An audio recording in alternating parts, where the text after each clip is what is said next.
رمضان کا مہینہ آیا تو میرے نبی کا اعلان ہو گیا ایک فرض 70 فرض کے برابر ہو جاتا ہے تمہارا، نفل فرض کے برابر۔ فرض اور نفل میں فرق کیا ہے؟ حضرت علی ہی کا فرمان ہے کہ جس شخص نے ایک فرض روزہ چھوڑ دیا پھر قیامت تک اس کی قضا میں نفل روزے رکھتا رہا تو ایک روزے کا یہ سارے روزے بدلہ نہیں ہو سکتے۔ ایک نماز چھوڑ دی اور پھر اس کی قضا میں قیامت تک نفل پڑھتا رہا تو فرض نماز کی ایک رکعت کے ایک سجدے کے برابر بھی نہیں ہے۔ فرض میں اتنی طاقت ہے۔ تو اللہ کی رحمت کیسے متوجہ ہوتی ہے کہ رمضان کے مہینے میں اللہ فرماتے ہیں میرے محبوب کی امت ہے، ایک فرض کو 70 کے برابر کر دو، اور پھر فرماتے ہیں نفل کو فرضوں کے برابر کر دو، اور پھر فرماتے ہیں جو رات کو تراویح پڑھے گا، دن میں روزہ رکھے گا، آخری رات اسے ایسے دھو کے پاک کر دوں گا کہ اس کے ذمے گناہ کا ایک ذرہ بھی باقی نہیں بچے گا، سب گناہ اللہ تعالیٰ اس کے معاف فرما دے گا۔ اور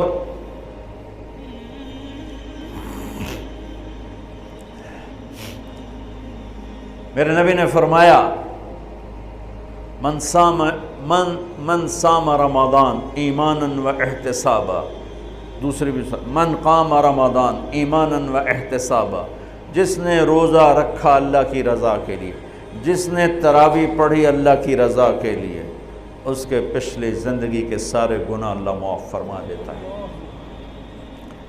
رات کا قیام کسی امت کو نہیں ملا۔ دیکھو روزہ سخت تھا تو ان کا قیام اللیل نہیں تھا، چونکہ وہ اپنی کتاب پڑھ سکتے ہی نہیں تھے۔ رمضان میں اللہ نے آسمانی کتابیں اتاری، یکم رمضان کو ابراہیم علیہ السلام پر، 2 رمضان کو تورات موسیٰ علیہ السلام پر، 8 یا 6 رمضان کو عیسیٰ علیہ السلام پر، موسیٰ علیہ السلام ان پر، داؤد علیہ السلام پر زبور کو اتارا، اور 12 یا 18 رمضان کو عیسیٰ علیہ السلام پر انجیل کو اتارا، اور 21 رمضان کو اللہ تعالیٰ نے پیر کی رات لیلۃ القدر میں غار حرا کے اندر اللہ تعالیٰ نے اپنے محبوب پر کتاب کو اتارا۔ وہ کتابیں فل آ گئیں، لکھی لکھائیں۔ قرآن فل نہیں آیا، قرآن صرف ایک سورت کے 19 الفاظ آئے بس، اور پھر 23 برس میں قرآن اترا۔ کتنے انبیاء ایسے گزرے ہیں جن کے پاس جبریل زندگی میں ایک دفعہ آیا، زندگی میں جبریل ایک دفعہ، اور ایک سے لے کر آگے کوئی تعداد مقرر نہیں ہے، 100 دفعہ 200 دفعہ، لیکن آپ حیران ہوں گے ہمارے نبی پر جبریل 23 برس میں 24,000 دفعہ آئے، 24,000 دفعہ، جو ایک عجب العجائب ہے، عجب العجائب ہے۔ تو میرے بھائیوں، رات کی تراویح، دن کا روزہ، تراویح میں کیا ملنے والا ہے؟ میرے نبی کا فرمان ہے ہر سجدے پہ 1,500 نیکی، ہر سجدے پہ 1,500 نیکی۔ تھوڑی اپنی کاروباری مصروفیت گھٹاؤ، اپنی کاروباری مشقت گھٹاؤ، اپنے ملازموں کی بھی مشقت گھٹاؤ، تاکہ وہ تراویح پڑھ سکیں، روزہ رکھ سکیں، بشاشت سے پڑھ سکیں، اور اللہ کا فضل ہے دھیرے سے ڈھیلا حافظ بھی ہو تو 1.5 گھنٹے میں سارا کچھ نمٹ جاتا ہے۔ اتنی سی ہمت کرو میرے بھائیوں کہ افطاری میں تھوڑا کھاؤ۔ اگر تم پہلوانوں کی طرح شروع ہو گیا نا، پھر تو تم سے عشاء بھی نہیں پڑھی جائے گی، تراویح تم نے کیا پڑھنا۔ روزہ جسم کی فالتو چیزوں کو جلاتا ہے، روزہ ایک قوت پیدا کرتا ہے ایمانی شیطان کے خلاف۔ وہ کیسے پیدا کرتا ہے شیطان کے خلاف؟ اللہ تعالیٰ حلال کو بھی حرام کر دیتا ہے۔ جب بیوی کو بھی شہوت سے دیکھنا حرام ہو گیا اور یہ اس پہ قابو پا گیا تو اوروں کی عزت کو یہ حرام نظر سے کیوں دیکھے گا؟ جب یہ حلال کھانا چھوڑ گیا تو یہ جھوٹ کیوں بولے گا، یہ گالی کیوں دے گا، یہ غیبت کیوں کرے گا؟ جب یہ کان میں دوائی ڈالنا چھوڑ گیا کہ روزہ ٹوٹ جاتا ہے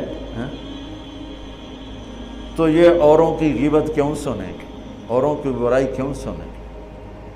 جب یہ آنکھ میں دوائی نہیں ڈالتا ہے کہ وہ حلق میں جاتی، وہاں سے وہ پیٹ میں چلی جاتی ہے، روزہ ٹوٹ جاتا ہے، تو یہ ان آنکھوں سے غلط کیوں دیکھے گا؟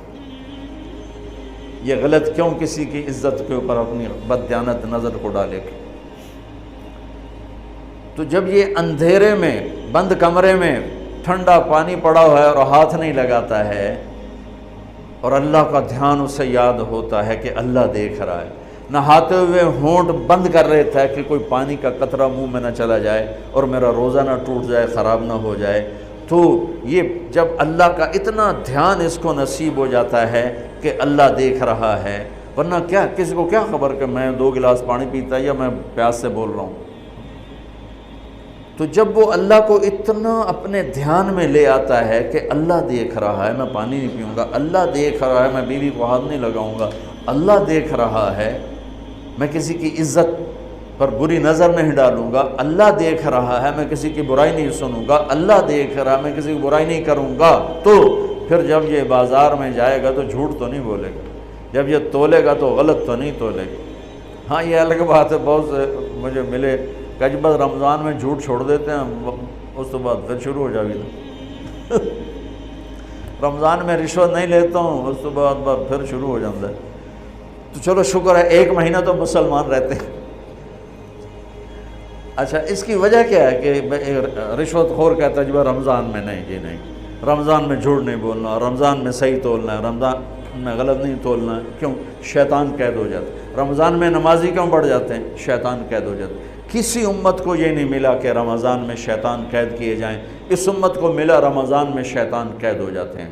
کسی امت کو یہ نہیں ملا کہ رمضان میں جہنم کے دروازے بند ہو جائیں، اس امت کو ملا ہے رمضان میں جہنم کے دروازے بند ہو جاتے ہیں، جنت کے دروازے کھل جاتے ہیں۔ کسی امت کو یہ نہیں ملا کہ ان کے لیے ہر مخلوق دعا کرے، رمضان کے مہینے میں اس امت کو یہ ملا ہے کہ ان کے روزہ رکھنے والوں کے لیے چونٹیاں بھی دعا کرتی، پرندے بھی دعا کرتے ہیں، مچھلیاں بھی دعا کرتی ہیں، ہوائیں دعا کرتی ہیں، ہر شے دعا کرتی ہے روزہ رکھنے والے کی۔ اس امت کو ملا۔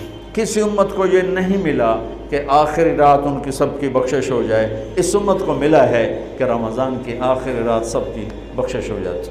کسی امت کو یہ نہیں ملا کہ جنت کی حوریں انہیں روزوں میں یاد کریں، اس امت کو ملا ہے کہ اللہ تعالیٰ جنت کو کہتا ہے کہ تو تیار ہو جا، میک اپ کر لے، میرے بندے آ رہے ہیں، دلہن بن جا، سج دھج کے مجھے دکھا دے تاکہ میں اپنے بندوں کو پیش کروں تحفے کے طور پر۔ یہ ہے تمہاری بھوک کا بدلہ، یہ ہے تمہاری پیاس کا بدلہ۔ بھوک پیاس، یہ ایک لغت کی بات یاد آ گئی۔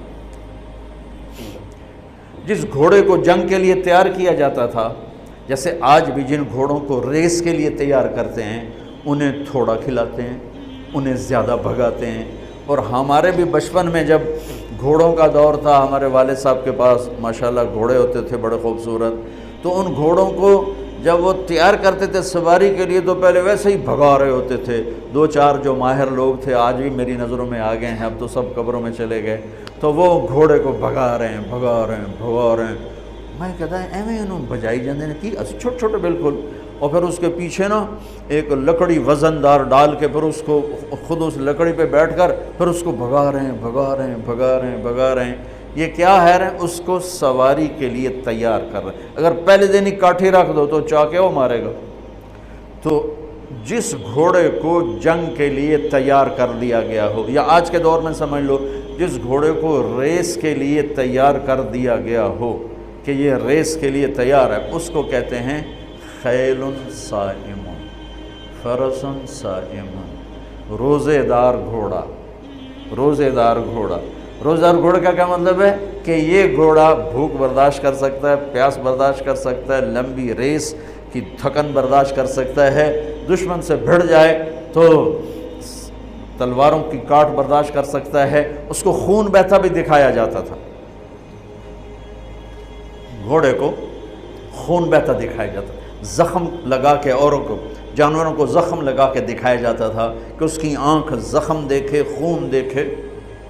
ایک عرب شاعر کا شعر یاد آ گیا، یدعون عنتر والرماح کأنہا اشتان بیر فی لبان الادہم ما زلت ارمیہم بغرۃ وجہہ ولبانہ حتی تسربل بالدم، کہ میں نے آج وہ کر کے دکھایا کہ دشمن کے خون سے میں نے بھی کپڑے پہنے اور دشمن کے خون سے میرے گھوڑے نے بھی کپڑے پہن لیے، یعنی دونوں ہم سرخ سرخ ہو گئے، خون آلود ہو گئے، کہ میرا گھوڑا بھی سارے کا سارا پوری شلوار قمیض ہی اس نے خون کی پہن لی تھی، اس کو کہتے تھے خیل فرس صائم۔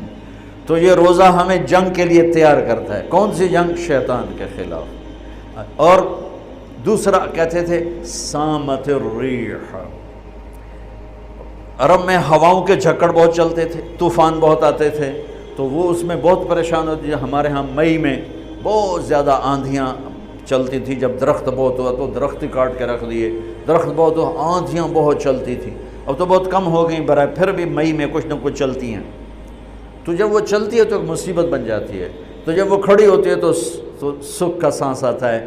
تو جب وہ ہوا کے جھکڑ بند ہوتے تھے تو عرب کہتے تھے سامت الریح، شکر ہے ہوا نے روزہ رکھ لیا، یعنی ہوا تھم گئی، ہوا تھم گئی۔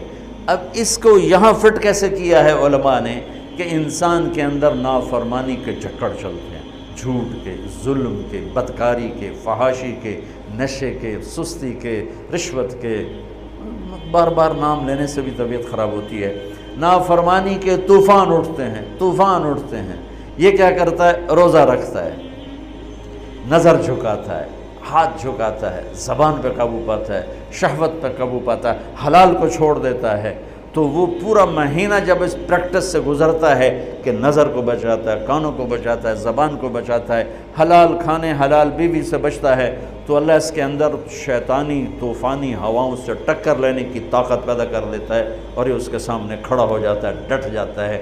لیکن چونکہ ہمارا روزہ شکر ہے فرض جو رکھتے ہیں ان کو مبارک ہو، بہت مبارک ہو۔ جو میرے بھائی سست ہیں اللہ کرے وہ بھی رکھ لیں، کہ یہ بہت بڑا سرمایہ ہے، بہت بڑی دولت ہے۔